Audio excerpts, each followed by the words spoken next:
Alguna vez una emoción muy intensa, ¿sabes? Ha dictado una reacción de la que luego hubo arrepentimiento. Creo que es algo que nos pasa a todos, ¿no? Hoy vamos a explorar a fondo una habilidad clave para manejar esos momentos de forma más constructiva, la autorregulación emocional. Para este análisis tenemos un material formativo sobre habilidades socioemocionales que la verdad me pareció particularmente interesante. Vamos a desentrañar qué significa realmente esto de ajustar la expresión de nuestras emociones según la situación, ¿no? Basándonos en este material que tiene un enfoque, peculiar. Integra lo psicológico con recursos de reflexión profunda, a veces llamados espirituales. Nuestra misión aquí es entender bien qué es esta habilidad, por qué es tan crucial en distintas áreas de la vida, personal, familiar, laboral, comunitaria, y sobre todo qué estrategias prácticas nos ofrece este material para desarrollarla. Incluyendo esa combinación que me llama la atención de lo mental y lo reflexivo o espiritual. Bueno, empecemos a analizar esto. Para empezar, ¿qué entendemos exactamente por autorregulación emocional según estas fuentes? La idea central parece ser la capacidad de adaptar cómo mostramos nuestras emociones, para que la expresión sea apropiada y constructiva en cada contexto específico. Y me parece importante la distinción que hace. No se trata de reprimir o negar lo que sentimos, sino de modular la forma en que lo expresamos, ¿verdad? Exacto, y esa palabra modular es clave.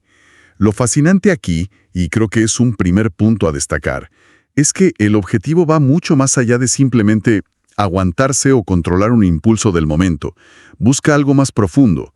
Aprender a reconocer lo que sentimos casi en tiempo real, entender por qué lo sentimos, adaptar esa emoción al contexto específico y, de manera crucial, expresarla de una forma que realmente facilite las buenas interacciones y ayude a resolver los conflictos que pueda haber, en lugar de, hacerlos más grandes. Entonces implica como una especie de conciencia previa a la reacción, algo así. Justamente. Incluye un componente muy fuerte de autoobservación. Se trata de ser más conscientes de nuestros pensamientos y las emociones que estos generan, antes de que se conviertan en una reacción automática, ¿viste? Si podemos detectar esa chispa inicial, tenemos la oportunidad de intervenir internamente, hacer ajustes y, elegir una respuesta más deliberada y menos impulsiva, o desproporcionada. Es como instalar un pequeño retardo consciente entre el estímulo y la respuesta. Tiene sentido, claro. Y cuando se logra desarrollar esta habilidad, los beneficios parecen, extenderse a todas partes, ¿no? El material los detalla bastante. Absolutamente. A nivel personal, los efectos son directos. Un manejo más eficaz del estrés de todos los días, una mayor capacidad de resiliencia, esa habilidad para recuperarnos de las dificultades sin quedar atrapados en la emoción negativa. Y, por supuesto, relaciones interpersonales más sanas, más estables, más satisfactorias. Menos malentendidos, menos conflictos innecesarios. ¿Y en la familia cómo se manifiesta esto? ¿Cómo se ve en casa? Ahí los beneficios son múltiples, la verdad. Mejora la comunicación emocional entre los miembros, lo que fortalece los vínculos, claro.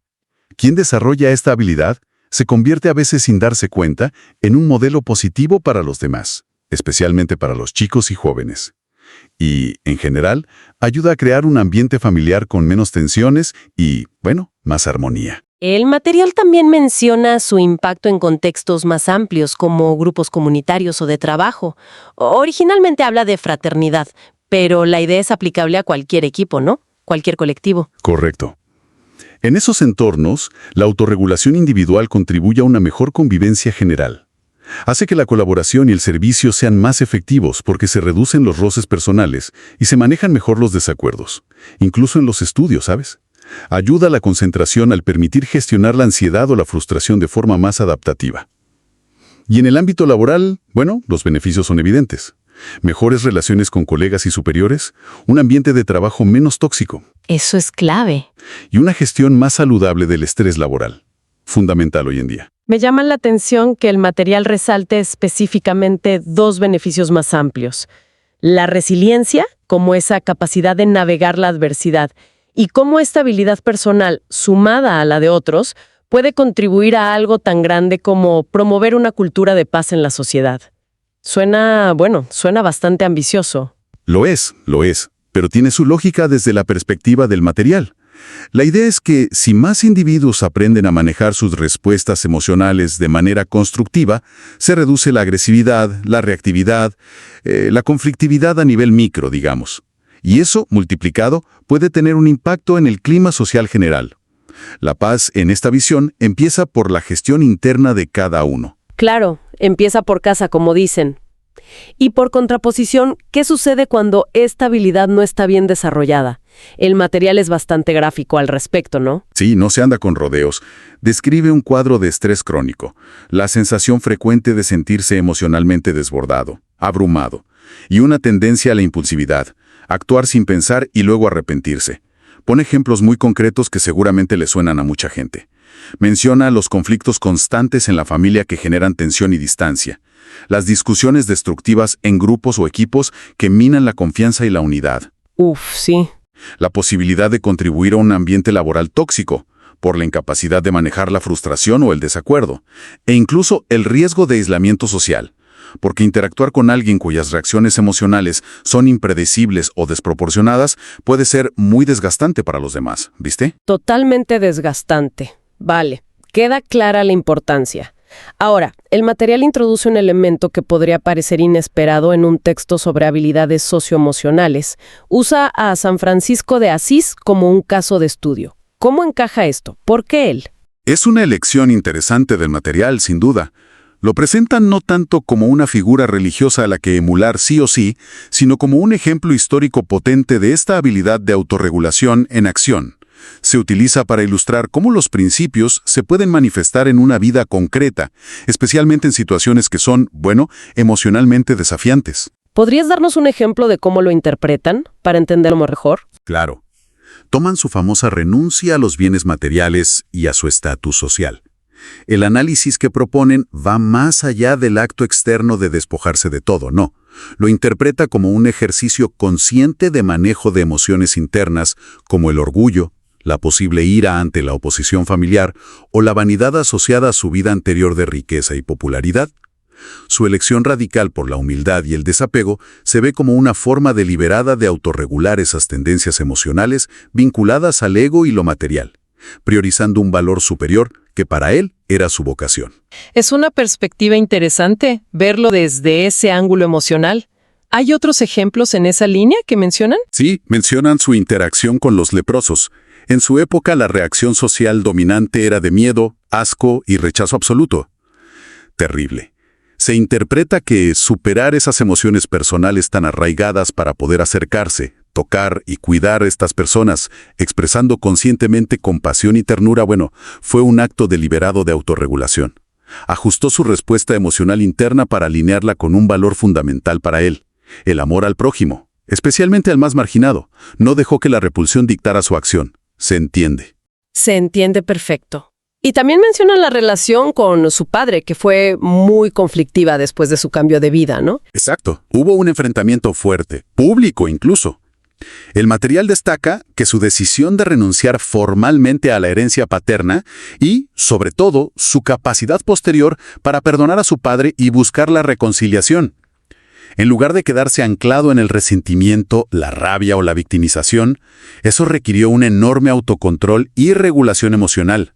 Tuvo que gestionar activamente su ira y su frustración para mantenerse fiel a su camino elegido, priorizando el perdón sobre el conflicto. Entonces, si extraemos la esencia de estos ejemplos más allá de la figura específica de Francisco, ¿cuál sería el aprendizaje clave que el material quiere transmitir con esto? Creo que el punto central es ilustrar vívidamente esta conexión.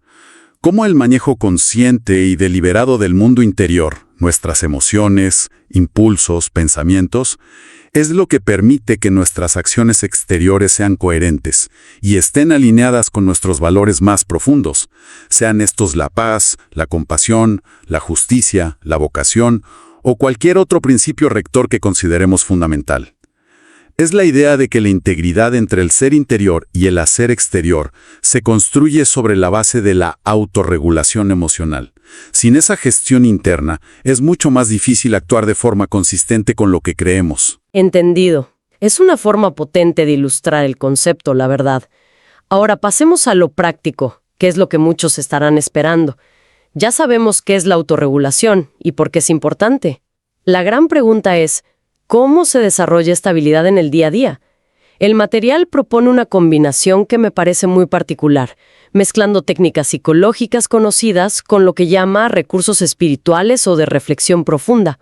Así es, y esta integración es quizás uno de los aspectos más distintivos del enfoque que presenta. Detalla varias estrategias clave para el desarrollo personal. La primera es fundamental, la identificación y observación consciente de las emociones. Esto se alinea mucho con lo que hoy llamamos mindfulness o conciencia plena, ¿no?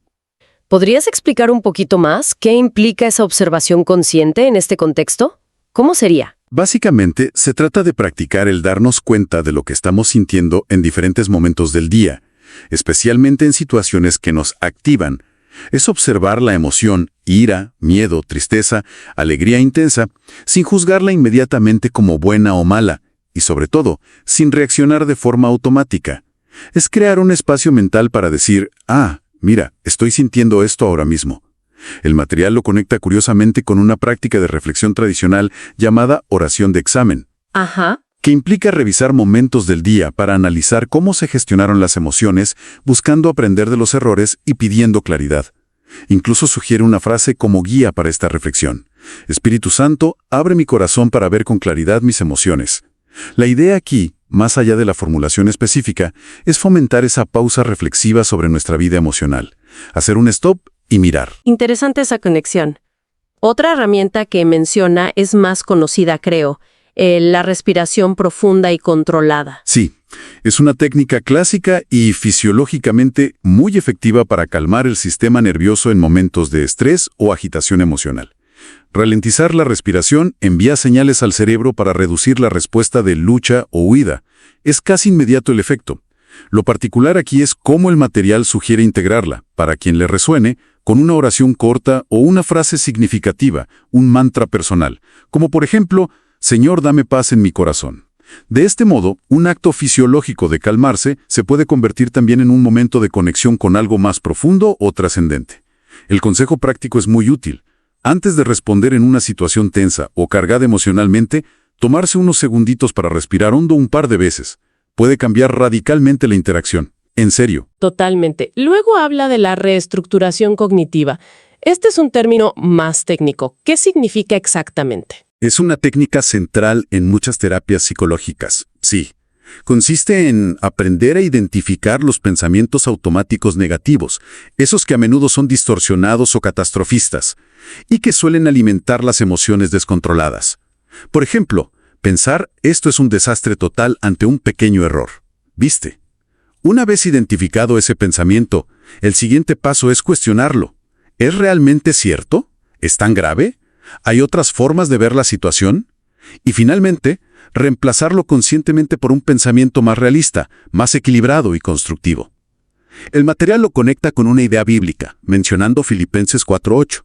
Te anima a enfocar la mente en lo bueno, lo justo, lo verdadero. Y sugiere acompañar este esfuerzo mental con una intención o petición interna, tipo, Señor, transforma mis pensamientos, como una forma de reforzar el proceso desde esa dimensión reflexiva o espiritual. Entiendo. Es como reentrenar la mente para que no se vaya automáticamente a lo peor, ¿no? Y menciona una última estrategia, a nivel personal, establecer límites emocionales saludables. Exacto. Esto tiene que ver con la asertividad. Aprender a comunicar nuestras necesidades, opiniones y límites de manera clara, directa y respetuosa, pero también firme.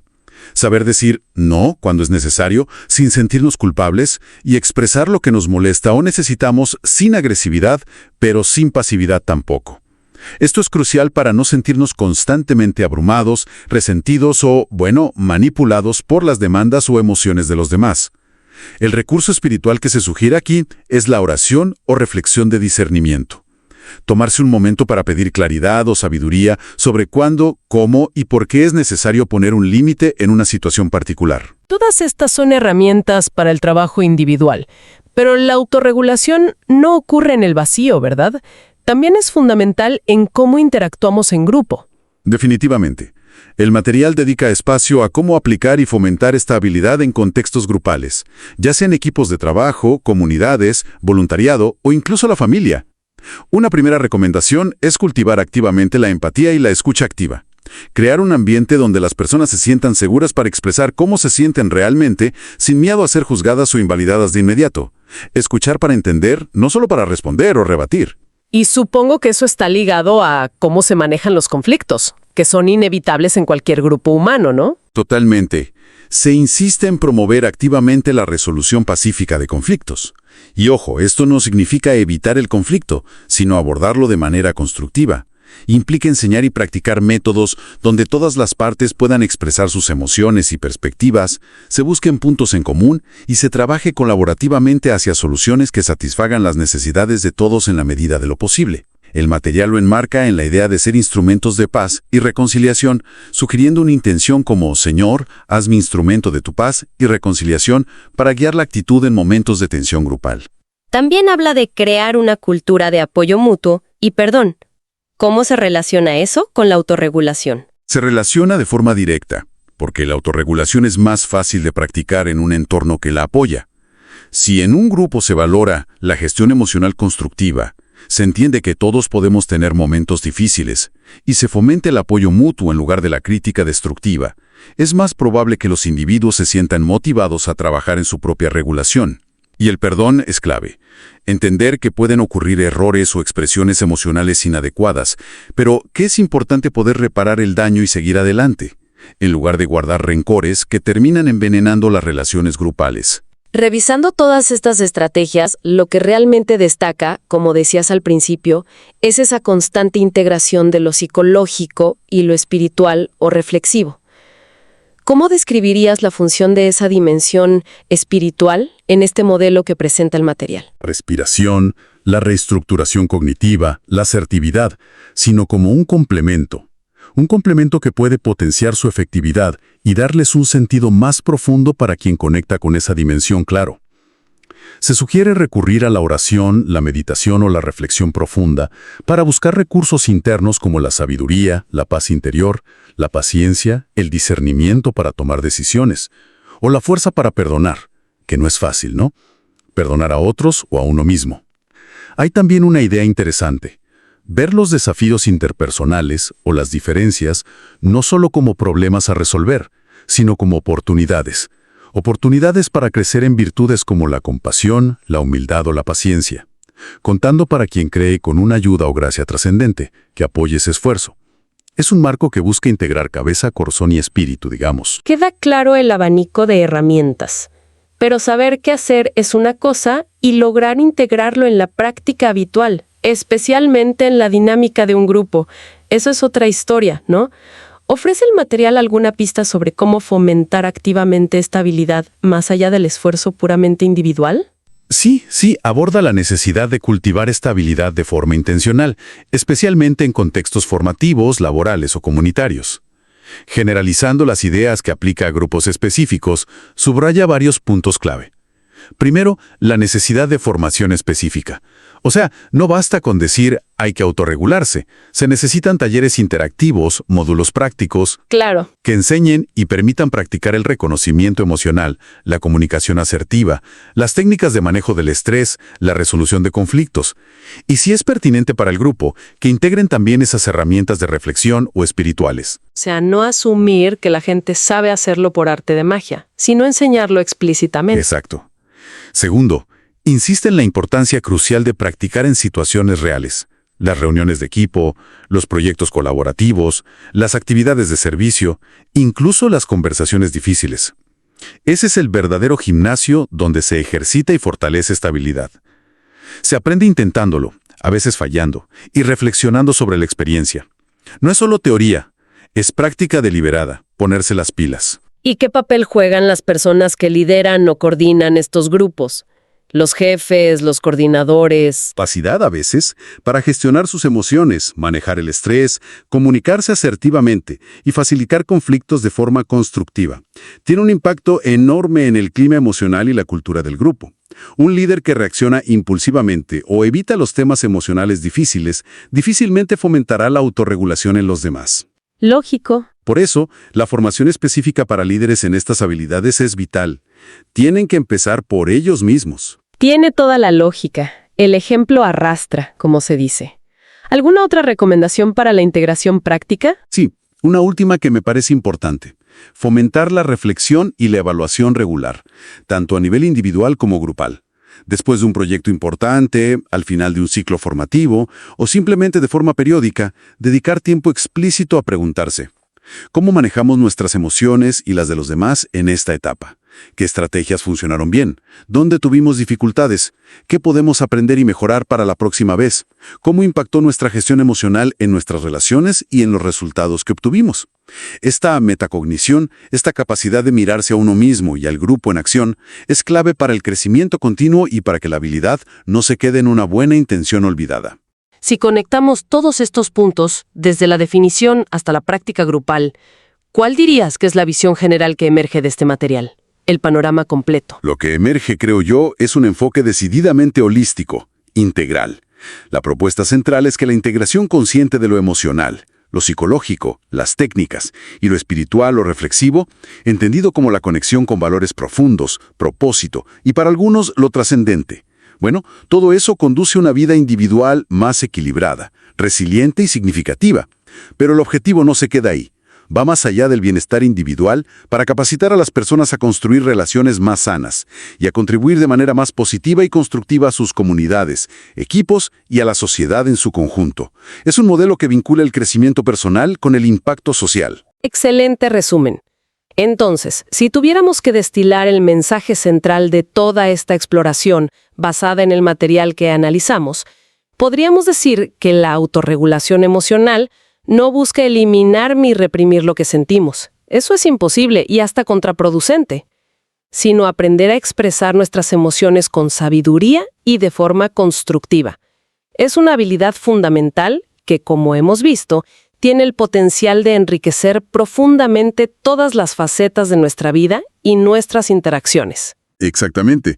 Y quizás un pensamiento final que recoge el espíritu del material. Originalmente se vincula esta habilidad con la idea de ser instrumentos de paz, amor y servicio. Podríamos reformularlo de una manera un poco más amplia.